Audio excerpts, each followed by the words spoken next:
Wesh, bonjour à tous, bonjour à toutes mes chers Nakamas, c'est Roy-sama, j'espère que vous allez bien. On se retrouve aujourd'hui pour la review du chapitre 213 de Boku no Hero Academia, un chapitre fort sympathique qui, encore une fois, nous en apprend davantage sur le One for All. Alors déjà, petit rappel, vu que je n'ai pas fait les reviews précédentes, Gomen Nasai, le match opposant la team Deku à la team Monoma plus Shinso a donc commencé. Et donc on en apprenait un peu plus sur la philosophie de ces derniers quant au fait de devenir des héros.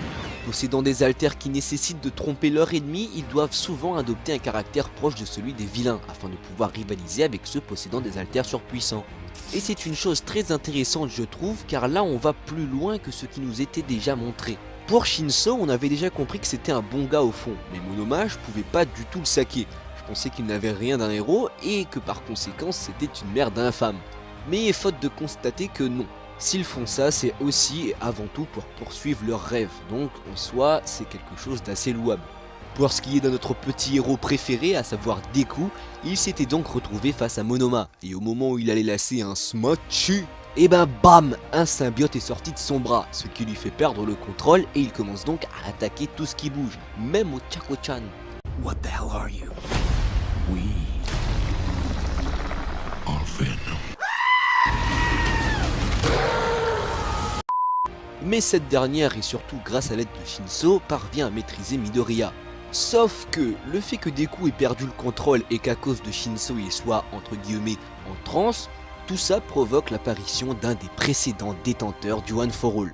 Alors on ne sait pas le combien, si c'est le deuxième, le troisième, on n'en sait rien. Mais en tout cas il semble avoir un caractère bien singulier et il dit à Deku de ne plus utiliser ce pouvoir à la légère et d'intensifier ses efforts. Et c'est là que reprend le chapitre qui nous intéresse, à savoir le 213. Passons donc sans plus tarder à son analyse. Premièrement, on peut noter que durant cet échange, Deku n'a toujours pas de bouche et ne peut donc pas parler à son prédécesseur. Toujours est-il que l'on apprend que tous les prédécesseurs du One for All vivent à l'intérieur de ce dernier, même après leur mort. D'ailleurs sur cette case on peut noter quelque chose de très intéressant. Tout comme la première fois où nous avions vu les 7 réunis, 2 d'entre eux sont toujours imperceptibles. Donc j'ai vraiment hâte qu'on les découvre enfin. Vu qu'Horikoshi Sensei continue à les dessiner de façon si mystérieuse, c'est qu'il a certainement prévu de faire de grandes choses avec eux.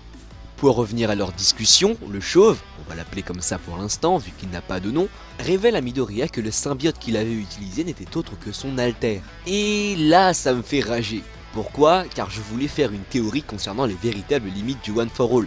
Parce que depuis le moment où l'on a appris que le One for All était une fusion d'alters et qu'il pouvait être légué à quelqu'un en possédant déjà un, je m'étais dit que forcément parmi les prédécesseurs, certains avaient des alters et qu'il serait possible que le One for All, en continuant de se faire léguer, garde une trace des alters des prédécesseurs et que donc les successeurs peuvent utiliser. Et bah c'est exactement ce que le chauve lui dit. Adieu ma théorie qui allait me rapporter des millions d'abonnés et qui pourrait enfin prouver au monde entier que j'étais un génie incompris. Pour reprendre ses mots, il dit que leurs alters respectifs ont fusionné avec le cœur du pouvoir, cœur qui serait semblable au centre du monde qui se propage sur l'eau. Ce cœur, c'est le pouvoir originel, et tout ce qui est autour, c'est le pouvoir cultivé.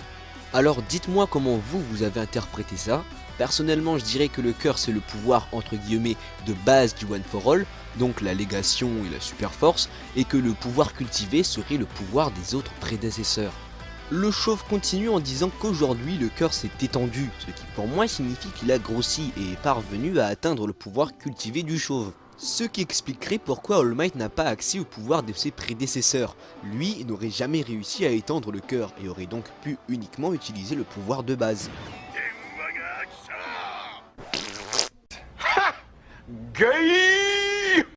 Mais ça ne s'arrête pas là, le chauve dit à Deku que le All for One grandit aussi et qu'il serait représenté par l'intervalle entre les fluctuations.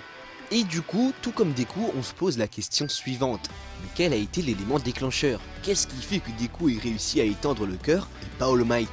Et bah on ne sait pas, et il ne peut pas le demander vu qu'il n'a pas de bouche. Bref, toujours est-il qu'on en apprend encore un peu plus.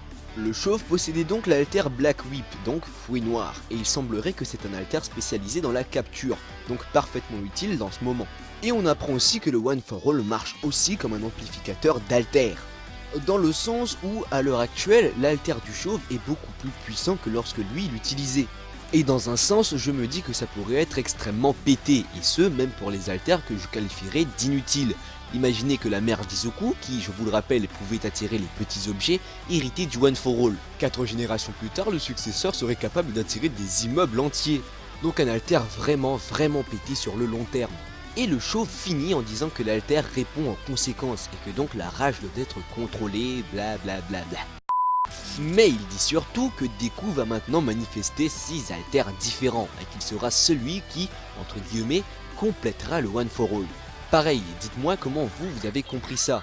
Moi je pense qu'il a dit compléter dans le sens où il sera l'un des premiers à réussir à utiliser la pleine puissance du One for All et pas juste la super force et le pouvoir de négation. Enfin bref, le chapitre continue donc sur Deku qui revient à lui et Monoma qui l'attaque comme un petit fourbe. Et même si j'ai dit tout ce que j'ai dit sur Monoma auparavant, et bah je ne peux toujours pas le saquer. S'ensuit le début d'une baston générale et le chapitre se finit sur Deku qui fait face à Shinso. Le match retour donc. Donc voilà, un bon chapitre dans l'ensemble, même si je trouve qu'il était un chouïa compliqué, surtout concernant les explications sur le One for All, tout ça. Après, là, maintenant, tout de suite, je me demande surtout qu'est-ce qui fait que Deku ait réussi à agrandir le cœur et pourquoi lui et pas All Might par exemple. Et je pense qu'on aura donc la réponse lors des prochains chapitres à venir. Donc affaire à suivre. Et voilà, c'est maintenant la fin de cette vidéo, j'espère en tout cas que celle-ci vous aura plu. Si c'est le cas, je vous invite fortement à liker, ça me fait toujours plaisir, à commenter, vraiment, dites-moi si vous avez interprété le chapitre comme moi je l'ai fait, et pourquoi pas entrer dans l'académie Roy-sama, histoire de devenir des héros en vous abonnant. Sur ce, c'était Roy-sama, on se dit à très bientôt, Johnny.